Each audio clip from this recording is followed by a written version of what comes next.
You probably had a normal childhood. That's what you've always told yourself. Your needs were met. There was food on the table. Maybe you were even told you were loved. By every visible measure, things were fine. But sometimes, as an adult, you notice things about yourself that don't quite add up. The way you flinch when someone raises their voice. The way you over-apologize. The way you take care of everyone around you while finding it almost impossible to ask for anything yourself. You've been told you're just sensitive or anxious, or that you should let it go because nothing actually bad happened. But what if something did happen, just not in the way you've been taught to recognize?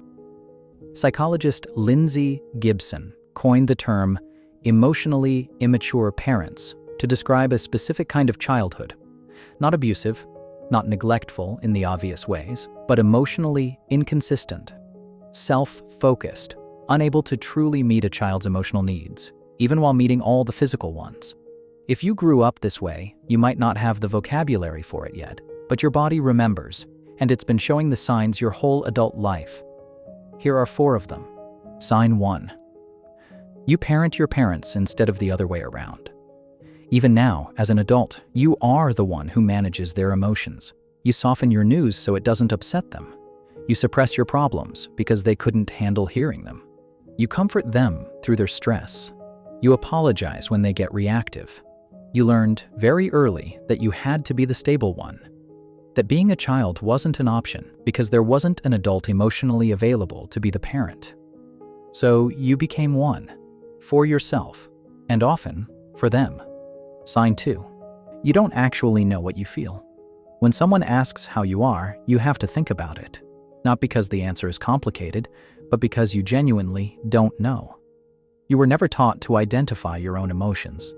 Your feelings were always too much, too inconvenient, or too unrelated to what was happening in your parents' lives. So you stopped paying attention to them. You learned to scan other people's emotions instead, because those were the ones that mattered. Yours had to be filtered through what was acceptable in the room.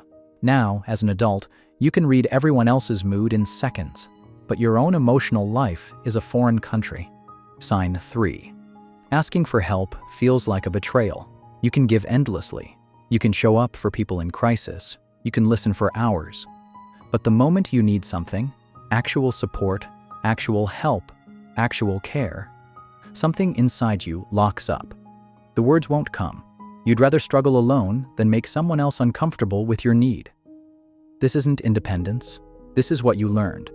Asking in your house was met with annoyance, dismissal, or guilt. So you stopped asking. And the part of you that knows how to receive care never fully developed. Sign 4. You feel guilty for having a normal life. You did okay. You built something. You made choices that gave you a life that's stable, maybe even good. And somehow, this makes you feel guilty. You don't know why. You feel like you should be checking on them more, visiting more, being available more. You feel like your life is a betrayal of theirs. Most people would say you're being a good child, that this is just love. It's not just love. It's the role you were assigned at 5 years old. The emotional caretaker, the one who couldn't outgrow them. And the guilt you feel as an adult is the leash they handed you when you were too small to refuse it. You don't owe your childhood your adulthood. You're allowed to have a life that's just yours. If even one of these felt familiar, take a breath. This isn't a diagnosis. This isn't an accusation against your parents.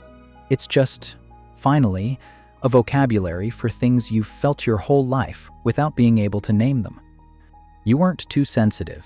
You weren't dramatic. You weren't crazy. You were a child doing the work no one was supposed to ask of you. And you're allowed now to put it down. Tell me in the comments which sign hit hardest, and I'll see you in the next one.